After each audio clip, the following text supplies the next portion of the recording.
say Kevin Fitz or Kevin Fields? Fitz.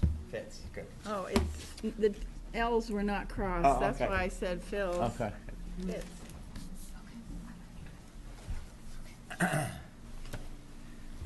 You guys go ahead. I'll go. Okay. Good afternoon, Chair Anderson and members of the committee. My name is Kevin Fitz. I'm with the Oregon Mental Health Consumer Association.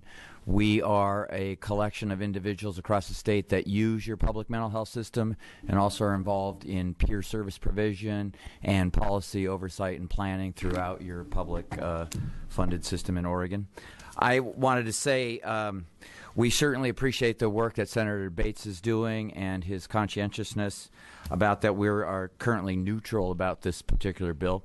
But in relation to a relating clause, we wanted to submit a suggestion, one of them, two suggestions briefly, to put within the CCO contracts. And I think, do you have a copy of that in front of you?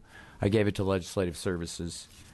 Okay, it's on all of us. It is? Okay. And let me just read it. I would like to submit two suggestions for inclusion into Oregon's coordinated care organization contracts into this bill. One is a housekeeping. Number one, to include the CMS Medicaid billable and recognized job title classification peer support specialist. Everywhere the job title classification peer wellness specialist and community health worker are referred to. It seems like a housekeeping and a semantic issue, but Medicaid actually reimburses for the peer support specialist term, and throughout the CCO contract it states peer wellness specialist, so there seems to be some confusion around that. And the second one, for peer workers within the system, since we've had the health transformation bill, it instituted a program certified within the state called peer support services, where individuals with lived experience, whether it's addictions or mental health issues, are actually providing services in criminal justice outreach, homeless outreach, psychiatric crisis services throughout your system, certified through the Oregon Health Authority's traditional health workers, called peer support services.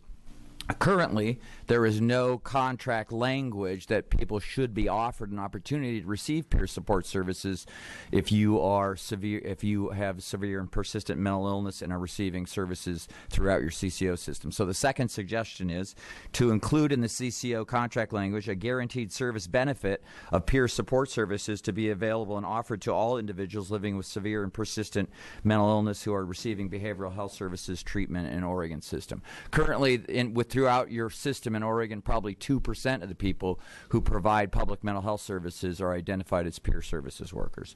We come from a long tradition of peer service workers and peer service traditions, particularly from Alcoholics Anonymous, suggesting that one alcoholic helping another is significant and consequential when all other avenues fail. Through in the 1960s, 1970s, the idea of the wounded healer in the psychotherapeutic movement, and in the 1970s and 1980s through the apartheid movement, the phrase "nothing about us without us." You shouldn't make a law, you shouldn't make a decision about our health care unless we're at the table and involved. And one last plug for peer services. Peer services saves money. You're high utilizers of the hospital. It also provides a path out of the system to build natural supports so people are not particularly dependent on intensive Medicaid services for the rest of their life. So anyway, that's my comments. Thank you. Thank you very much. And we did talk about this, I remember, in the transformation process. Thank you very much. Good afternoon, Madam Chair, members of the committee. For the record, my name is B.J. Kavanaugh. I serve as Executive Director of 1 in 4 Chronic Health. We are the Chronic Healthcare Collaborative for people in Oregon. I want to thank you for the opportunity to speak to you before you today, and wanted to offer our comments in support of the bill with the -3 amendment. We believe that while the CCOs have been remarkable in the delivery of care for tens of thousands of Oregonians, we do require some increased transparency moving forward. The issue that came up earlier last year with regard to the purchase of Trillium by an out-of-state company left many people scratching their heads and wondering whether this was allowed and how we move forward.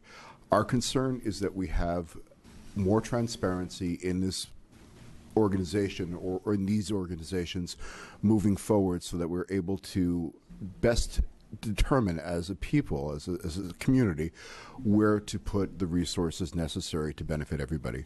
We also see this as a fantastic move forward with adding the social determinants of health, social indicators of health in this. We've talked for decades about prevention, but if this is the type of prevention, if we put our energy and our funds behind, we have the ability to impact healthcare for the next generation, the current generation, in a way that we can only imagine.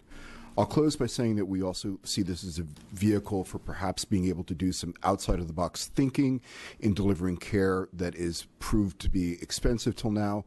For example, looking at some payment methods and some methods to be able to provide hepatitis C cures for the tens of thousands of Oregonians who need them. This has an impact not only on the life of the individual that we're curing, but also on the public health and the family of these individuals.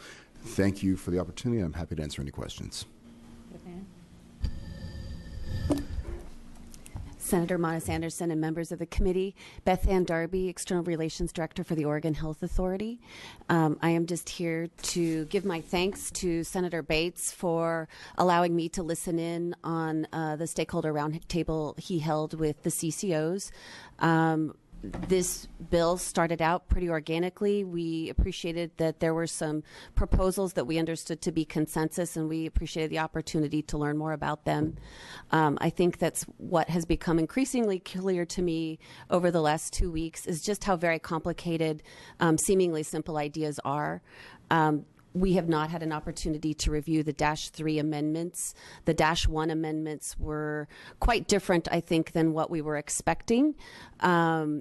And we have a lot of questions and concerns about how the interplay works between the waiver, federal funds and federal matching funds specifically, as well as federal regulations. We look forward to doing further analysis on that as the bill continues to be fine-tuned.